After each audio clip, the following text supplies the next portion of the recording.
Manchester United are the champions of Europe again.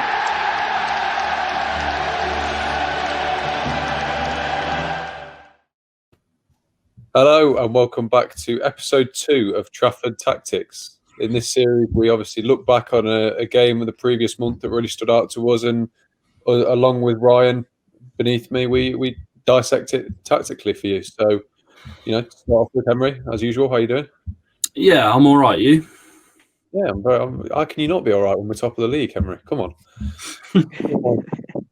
And obviously, we're joined again by Ryan. You can check him out on Twitter at Quinn Tactics, I believe it is, and he's going to be helping us dissect the game tactically. So, Ryan, how are you doing? I'm doing great, Henry. James, I should say. Sorry. All right, mate. Already. Yeah, I'm doing okay. It's just good to see a win at Turf Moor and see United top of the league at this stage in the season for the first time in a long time. First time since Ferguson was here, was United's manager. So yeah, it's all good at the moment. Yeah, not much to complain about. Now, before we get into the episode, it seems like I'm doing this all the time, but if you enjoy the episode, do be sure to like and subscribe. We're 2 subscribers away from 100, so if you could help us hit that, that'd be incredible. But without further ado, we'll get into the episode. So obviously the game from December we have to analyse. We seem to talk about them all the time, but it's Manchester United 6, Leeds 2 at Old Trafford. The first league fixture between the two clubs in 16 years, and it ends in humiliation. So we just wanted to analyse it tactically, because from a outsider perspective, it was a tactical abomination from at least one of the teams. So we brought Ryan in to try and dissect it for us. So to start off, Ryan, how did United set up at the beginning of the game? How did they approach this fixture? Well, it honestly took me by surprise. Maybe it wasn't really a surprise, but it kind of took me by surprise going in, because I thought, seeing as how Leeds like to kind of dominate the opposition's half and really go for them, it might have been a smart idea for United to sit deep and counter, but quite frankly, United didn't do that. United pressed high in Leeds half, and this kind of oversaw the team push up and close down Leeds in numbers, and importantly in wide areas. And that was kind of shown by the first goal, when Luke Shaw didn't really give much room for Rafinha on Leeds' right side to turn and pass, and he regained the ball, and that led to Fernandes cutting inside from the left and feeding McTominay, who scored his first of 2 goals. So from pressing situations like that, United created chances, and even though United conceded possession, they played on the front foot, and it was quite the right thing to do. And although it was quite an open game, and Leeds obviously had their own chances when they were able to evade United's pressing, but quite honestly, I think the best part about United's entire approach was how they were able to evade Leeds' own pressing and their man marking specifically. And for me, it kind of played into United's hands, and much of that was due to how attackers moved and rotated, which kind of pulled Leeds' players out of positions and then created spaces where they had initially been. So, and I think one key example of that was Bruno Fernandes against Calvin Phillips. So Calvin Phillips is Leeds' anchorman. He's Leeds' holding midfielder. He's so key to everything they do, both with and without the ball. And he was marking Fernandes, United's number 10. But because of how Fernandes would drop deep and move left and right, Phillips, either because the system demands it or he was coaxed into it by Fernandes, you'd have to ask Marcelo Bielsa, not me. He would follow Fernandes, which kind of meant that when Fernandes would drop and Phillips would follow him, there was always a space to expose if United were able to get the ball past Leeds. And with that, when United were able to do that, they had either say Daniel James or McTominay or even Fred making movement ahead, and that was a bad thing as well for Leeds, because the way Leeds midfield set up, you had their 2 number 8s quite high, and then you had Phillips pressing Fernandes as well. So when Phillips was called out of position, they didn't have much support for their back four. So Leeds' man marking was outwitted entirely for that game for me, and I think Scott McTominay scoring 2 goals was a big beneficiary of that. Some people don't think it's really cool to rate McTominay, but I think he's such an essential part of this team, and I don't really think you can undermine what McTominay's doing for United at the minute, even beyond the Leeds game. Obviously scored the sole goal against Watford as well. But Fernandes also lost Phillips for the 3rd goal. If I can find it, sorry. Yeah, which Fernandes scored. So, yeah, I think a lot of what United did well was to do with man marking, evading man marking, and I think also, I'm going on a tangent here, but I think also a key part of that was Anthony Martial. It wasn't just Fernandes who would drag players out of position. Martial often dragged his marker, mostly Luke Ayling, out of position, but he also tied everything together in build-up, so his movement, dropping deep as well, and it has varying benefits because it can create a passing option between the lines, and it does. Martial's movement often means that there's not so much isolation between midfield and attack, and his role in combinations also, it's been helpful when playing him as a number 9. Martial obviously had 2 assists in the game, I think for McTominay and Lindelof for their goals. And he had 3 key passes in that game as well. And I think Martial in possession was key in that game. You also can compare Martial to Patrick Bamford, Leeds centre forward, who's been great this season. And both, when they play, they're essential to how their teams create attacks, but they're in different ways. So Bamford's obviously kind of renowned for how he makes movement that creates space for others, and he's quite and obviously he has a lot of chances, but he's quite unselfish with his movement as well. But I think Martial's so good in link-up play that there was kind of a juxtaposition between how those two kind of set up. So yeah, there was a lot going on really with and without the ball for United, for Manchester United, I should say, that really put the game into Manchester United's hands. Do you think Ryan, do you think that's dangerous, playing the way that Leeds do? Because, I mean, I've been critical of it at times. This one-on-one marking system, it can either work as in you score 5 goals or you concede 5 goals. That seems to be how it's going at the moment for Leeds. Do you think it's dangerous to do that? Because if you get found out and you're only playing one way, which they are, then do you think it's, they're setting a dangerous precedent for themselves for maybe the rest of the season? I think you can understand why people see it that way, because Leeds obviously find themselves in certain games where they're conceding a lot of chances. But it's very much the way that Leeds they've played since Bielsa took over in the 18-19 season.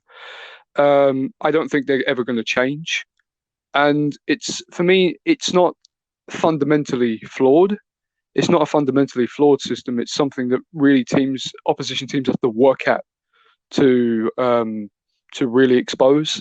And I think that's what made Manchester United's performance so good against Leeds, was that they really outwitted such a system that's owned and has been almost in a way perfected. I think one of the problems with Leeds isn't necessarily the system. It's that I think what Bielsa's done at Leeds is that he's elevated what was a mid-table Championship side. Yeah. So before Bielsa took over at Leeds, they weren't promotion contenders. I think if Bielsa had the players that got them into the Premier League, they are good players. But I think if Bielsa had more funds to bring in new players, say let's just say, for argument's sake, say Leeds, they finish where they are in the league now. Yeah. So they're mid-table in the Premier League. They finish mid-table. They'll have a platform to bring in better players who might execute the system far better than it already has been. So I don't think the system's the problem, because I don't think Bielsa will ever change the way that he plays. It's not like, I think and some were comparing Leeds to Norwich from last season. I think it's a completely different scenario, because I think Norwich are in a worse position than Leeds were. Norwich were always fighting in the relegation zone. And sorry. But this year, so Leeds have had, I think they've spent upwards of 90 million in the transfer window on players that we all know they're good quality players.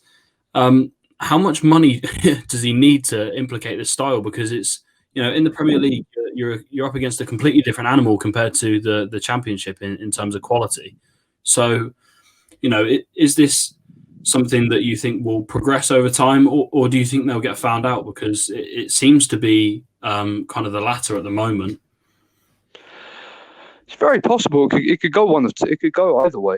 I think it's very much for me it's gonna be a case for me personally of, because it won't change. Sometimes it will work and sometimes it won't. It's just it's quite polarizing in a way.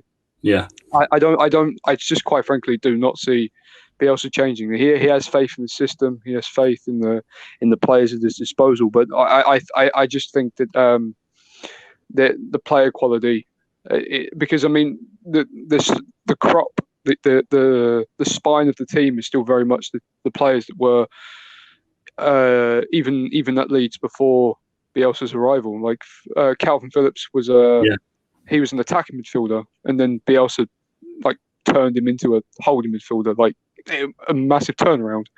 I think Bielsa's done a lot with this team, but I get the problem in that there's a lot. It is seen as quite risky because I mean they left a lot of space on the counter attack. But I think some people don't like the amount of praise that Leeds got even after losing 6-2. I mean, they got a lot of praise after the game. They did, yeah. But I think you have to. There is something quite almost, I don't know, endearing about a team. Even though they're 6-2 down, they're still trying to create chances in stoppage time. you don't see that. You don't often see that. Teams they plummet when they're in a situation like that. It's almost a give up. But Leeds didn't. Obviously, they've since lost to Spurs. They lost in the FA Cup to Crawley Town. But I don't see Leeds ever. I don't really think it's going to be a question of should Leeds alter the way they play, because I just don't think they will. It's not a matter of you can say they should or they shouldn't, but it's unlikely. I don't see it happening, so I don't really see the point as much of a need to discuss whether they should or shouldn't. Right. So that's fair enough. Well, but going back to the game then, obviously you mentioned while you were talking about it, the movement of Fernandes and Martial in bringing their marker with them. Now, I wanted to focus on the second goal that McTominay scored, obviously United second as well, because it was a little bit of interplay and then one ball through the middle and McTominay found himself in acres of space in the middle of the box. Now, was this a sort of product of Fernandes and Martial's movement, or was this just bad defending by Leeds, do you think? I think it was the first. I think it was a combination of good interplay, and then kind of because I think what McTominay. I think it's a matter of McTominay. I think McTominay's movement helped create the goal too. I think people see McTominay as one of those options when United really need to be solid. But McTominay has it in him to make those late surges into the box. But yeah, I think it was a combination. I think it was the matter of Fernandes and Martial combining, rather than Leeds defending poorly. But I think McTominay's movement in those opening minutes, those two surges into the box, or into the final third, I should say.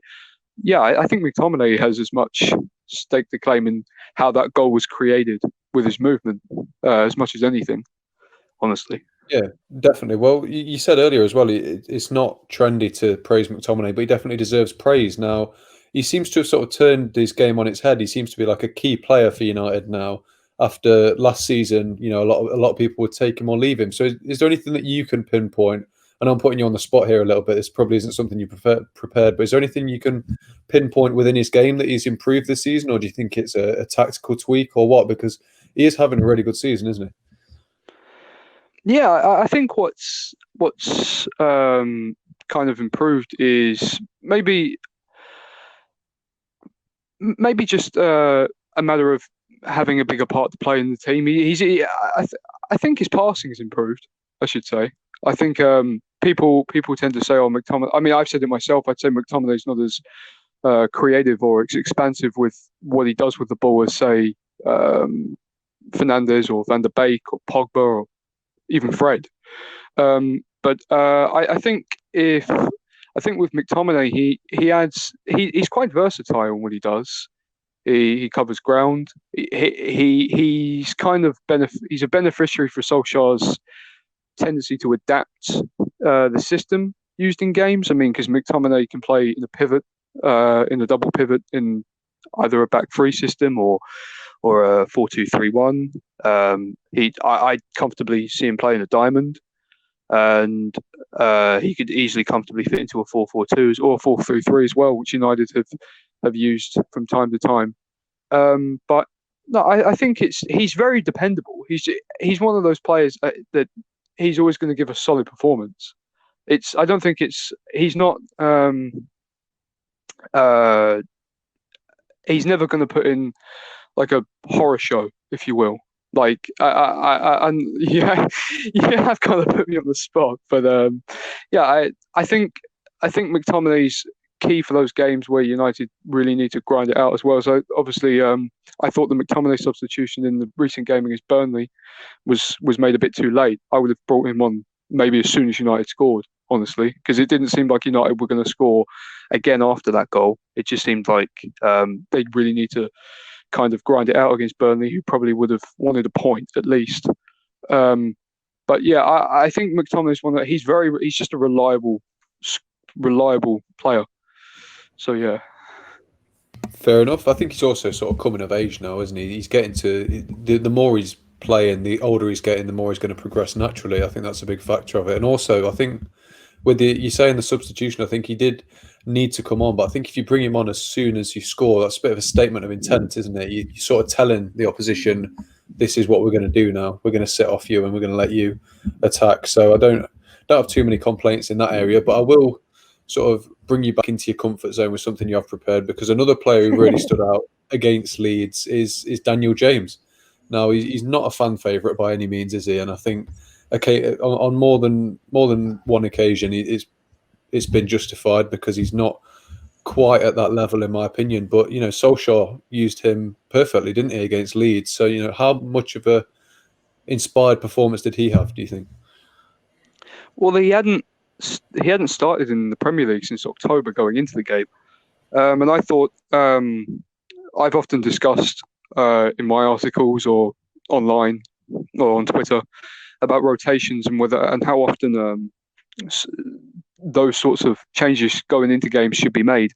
But I thought it was a really necessary rotation to bring James into the starting 11. And I'm somebody who much prefers James on the right than on the left, which is probably a hot take, because I think James is one of those players that he does like to cut inside, and he can be a threat when doing that. But I like him when he's direct and he goes up against a fullback and tries to beat them for pace on the outside. And he kind of benefited from that in this game, and he was tactically suited to the game as well, as he can stretch the pitch and he's a big threat on the counter attack. We've seen that quite a few times last season. Notably against Manchester City in the derby at the Etihad last season. And I think the thing with James is that I think people's expectations of James were too high, but not because James isn't a good player, but because of why he was signed to begin with. I think James, because he was signed for, say, £15 million from a Championship side in Swansea, he was signed. I perceived it as him being signed as a squad option, like someone who would play sporadically. But obviously, James, he started quite often last season. He played around 40 games last season, so he was obviously seen as like a regular feature. And obviously, because he'd been playing regularly, fans would expect more of him. But I thought some opinions on James were unjustified last season because of what you really should have expected of him. Because I think I like James's profile, and I like that he's a decent option to rotate with or to bring off the bench, or just to have so United have as much versatility with their systems and their approaches as possible. But I really like the fact that James scored in the game, and it was a well-worked move. So Fred regained the ball from the edge of the box. It's also worth noting that of the McFred partnership, Fred is probably the more of the pressing type than McTominay. I mean, Fred completed 7 of his 17 attempted pressures, whether that be in United's half or in heart of midfield or further upfield. And I think that partnership as well with McTominay and Fred, if I'm just diverting for a moment, it kind of it worked well against Leeds, aside from Leeds' second goal, where I think they got Dallas in behind the two of them. But going back to the James goal, after Fred regained the ball, McTominay then carried the ball forward with lots of room and to cover in front of him, and he had a lot of time to pick out a pass. Now, whether that pass was meant for James or not is up for debate, but James controlled the ball first time really well, and he was able to then dart himself into the box and finish past Meslier. So it was a really good goal on the counter, and it was an example of United's real strength of being able to get at teams on the counter attack, B, using space really well when they could exploit it, and C, it was an example of this game was an example of a game where Solskjaer set up a team to draw out the weaknesses of the opposition, which is what makes him have tactical acumen, which a lot of people for some reason don't think he has. I think he's a good manager tactically. Sometimes I think United have limitations, but I don't think at all that Solskjaer is, as some might say, inept. I mean, I don't get those arguments at all. But I mean, just clearly by choosing to play James in that game ahead of Greenwood or even Rashford on the right, who played on the right yesterday against Burnley. I thought James was a really smart option for the game against Leeds. So yeah. Right. Ryan, does this just fuel the fire that James maybe should be back at Leeds, or he's supposed to be going there before he came to us, the transfer window before. So does this kind of add fuel to the fire that he should be back there because he's better suited to their style of play, because he runs, he's full of energy, not necessarily the best in quality. He's had a bit of a tough time at United. We don't really play a system that necessarily suits him, the style of play as well. So does this kind of add to the point that maybe he shouldn't be at United and he's not suited to our style of play because it's one game that he's played this year? I'm not too sure. I mean, obviously he was close to signing for Leeds before he signed for Manchester United. But I again, although he might not be the player who should be the first choice on either right or left wing in fans' eyes, I think he's. I like. Obviously, I like there to be a United playing a system that's familiar, because obviously that allows for continuity, allows for consistency. But I, at the same time, like there to be an option to change things up when it really needs to be changed. I think that James kind of allows that. He's very different to any other profile United have who play out wide.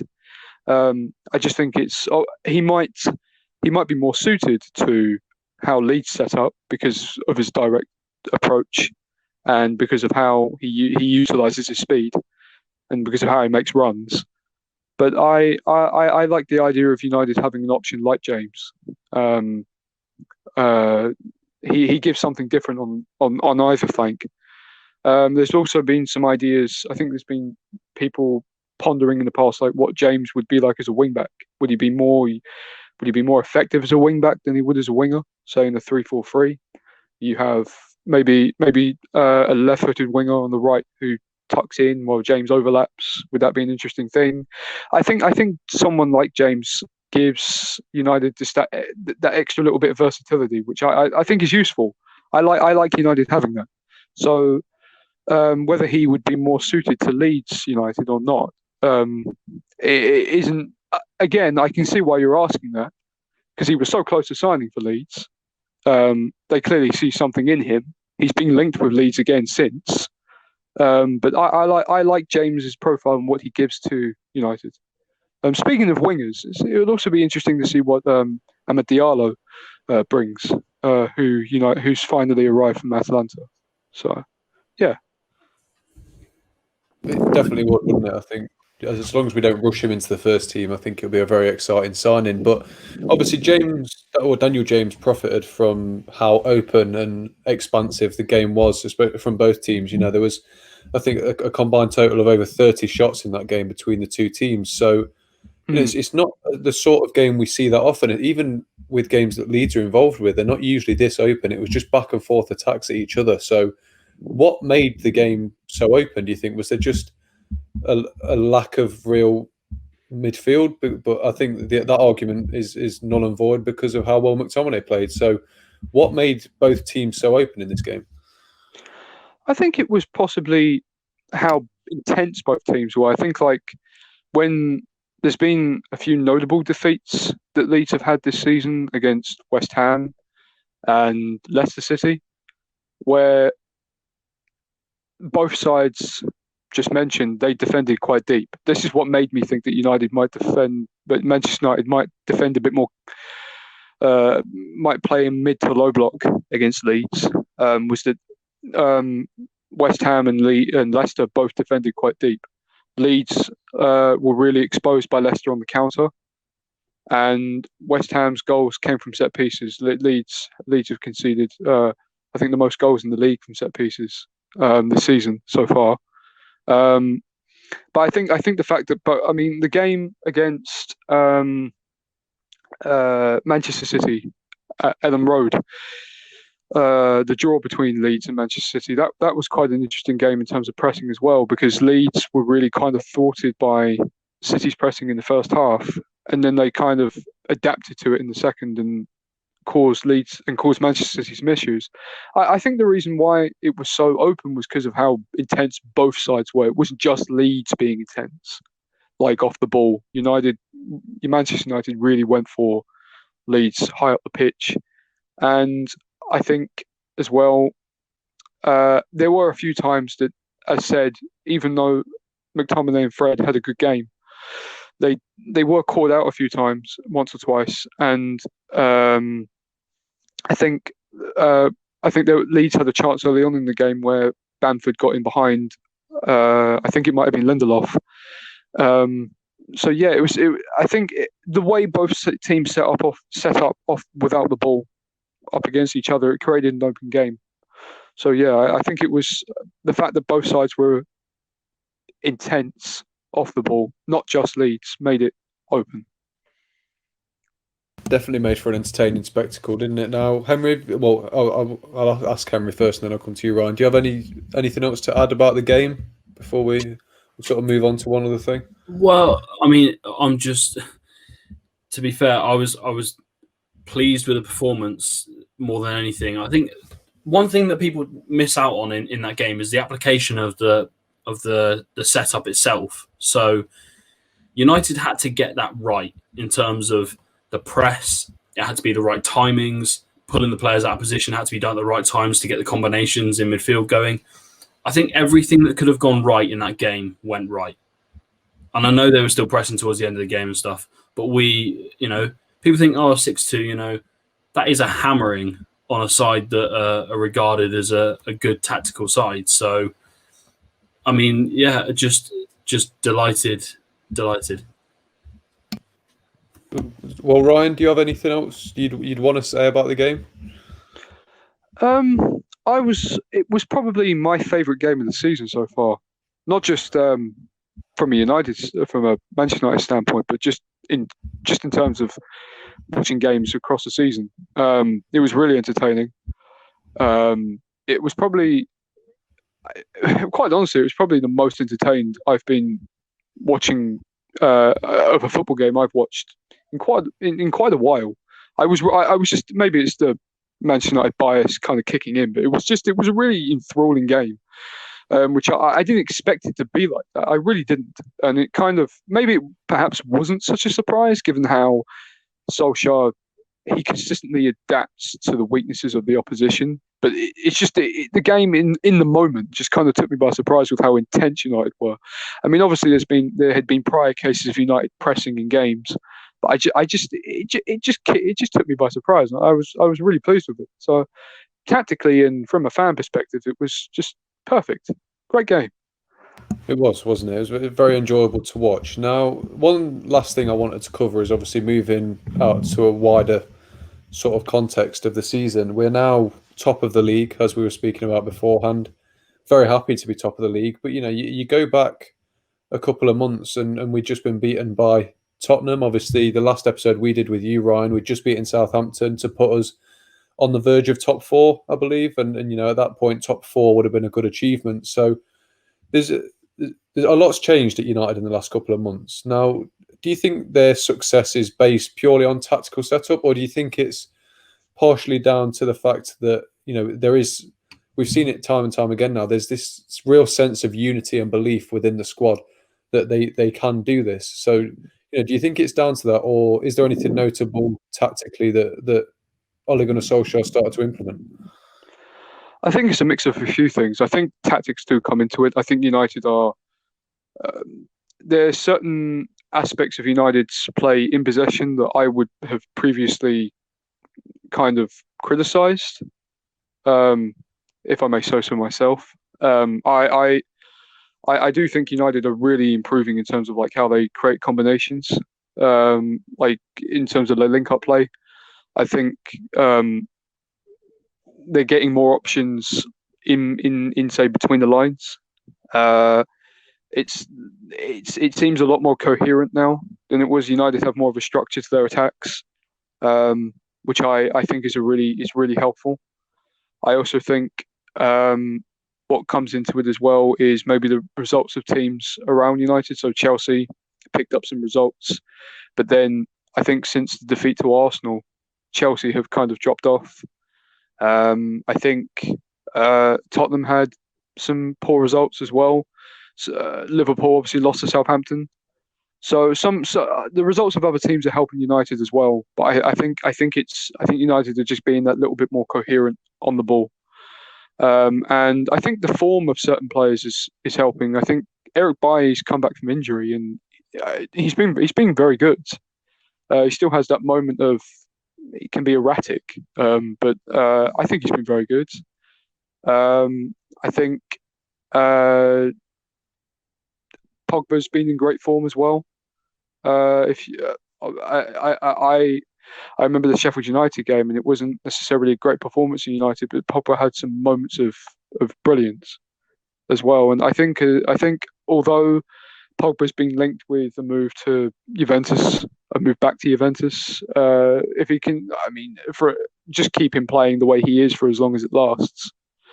And I'd also say, as well, as you said yourself, it's just a matter of belief and really having confidence in the team. And I think as well, it comes down to there's like a resilience to this United team. I think all great teams can benefit from winning games when they don't really they're not really playing to their best. I think Real Madrid under Zidane was a big example of that.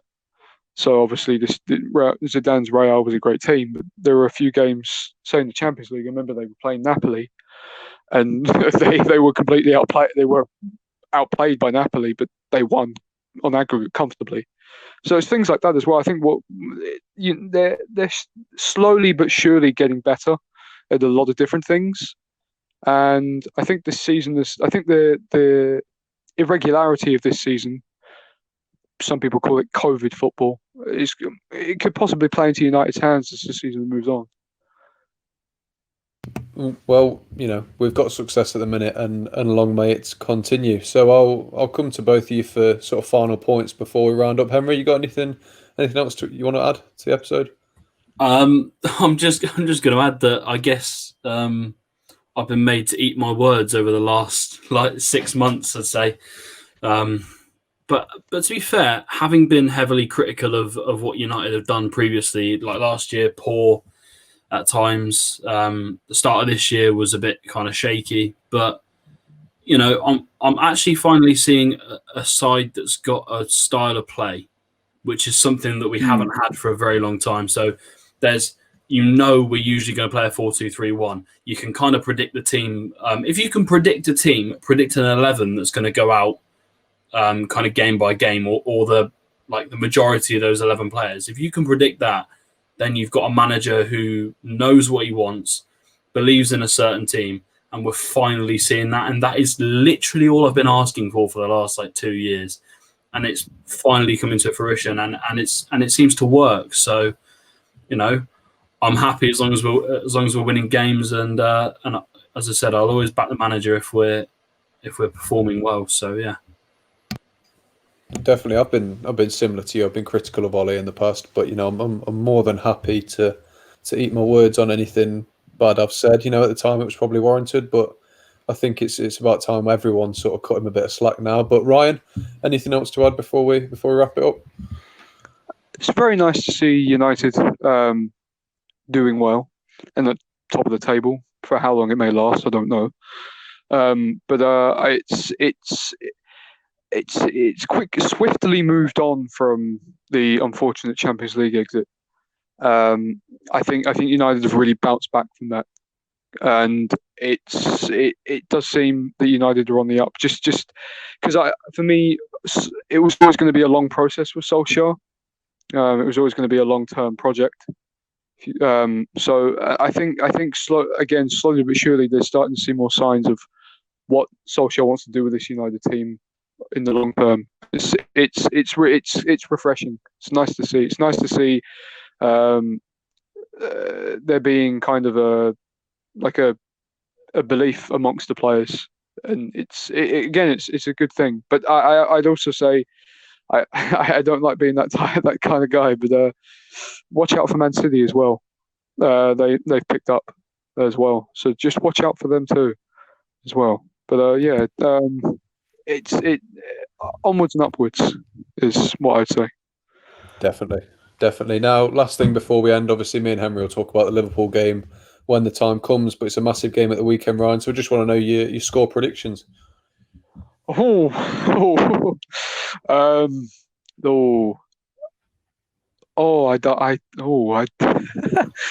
say Liverpool are going to win if you want, mate. We won't be offended. I can't. Going into the game, I'd expect a Liverpool victory. I would expect Liverpool to win. Hopefully not, but I would expect Liverpool to win. I don't think it will be. I'd say 2-0 Liverpool. Fair enough. Hopefully I eat my words. Hopefully I have to eat my words, but 2-0 Liverpool. Yeah. Yourselves? Hopefully we can come back to this. It depends, because there's news that apparently Naby Keita hasn't trained. Apparently Joel Matip won't be available, so they're two big misses. So I'm feeling quietly comfortable. I think Liverpool aren't scoring goals at the minute, are they? So I think we could nick a 1-0. I'll touch wood. I ain't gonna predict. You know what I'm like. I cannot call these games. I cannot call these games, and I'm happy just to sit back and let whatever happens happen. So, well, there we go. On that very positive note by Henry, that very indecisive note, we'll call it a day there. So Ryan, massive thank you for joining us again. We'll look forward to the next episode. Hopefully we can do a tactical analysis on United's upcoming 3-0 win over Liverpool next month. What do you say? Hopefully so, yeah. Thank you for having me again, both of you, and it was really good to discuss what was a really good game. Definitely was. Henry, as ever, thanks for joining me. No problem. Like I said at the start, if you did enjoy the video, be sure to like and subscribe. We're 2 away from 100 now, so just 2 of you, lovely people. If you could subscribe, then that'd be brilliant. But yeah, on that note, we'll call it a day. We will be back at the weekend for a Liverpool preview or review. It depends how the game goes, I suppose. But yeah, we'll be back at the weekend with a very special guest. So we'll look forward to seeing you then. We'll see you next time. Manchester United are the champions of Europe again.